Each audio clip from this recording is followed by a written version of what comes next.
এই গানে পাতার বাঁশির সুর নিয়ে কি বলা হয়েছে? পাতার বাঁশরি পায়েতে ধরি। এখানে সুরের এক জাদুকরী ও তীব্র আকর্ষণের কথা বলা হয়েছে। সুরের এই মাদকতা মনের মাঝে এক তীব্র ব্যাকুলতা তৈরি করে। পাতার বাঁশরি পায়েতে ধরি।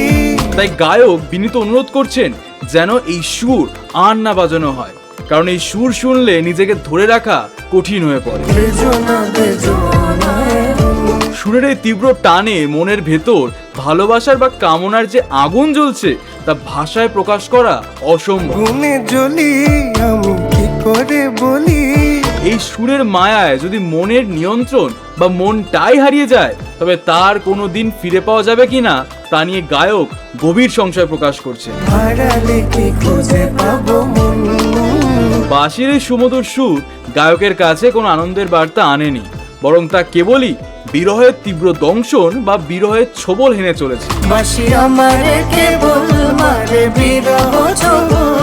মনের সাথে সুরের এই যে লুকোচুরি বা কানামাছি খেলা তা গায়কের মনকে এক গভীর যন্ত্রণায় ছটফট করাচ্ছে। কেন কানামাছি কেন এত জ্বালা। এই গানের বাকি অংশ জানবো পরে। ততক্ষণ কমেন্টে জানাও তোমাদের ভিডিওটি কেমন লাগলো।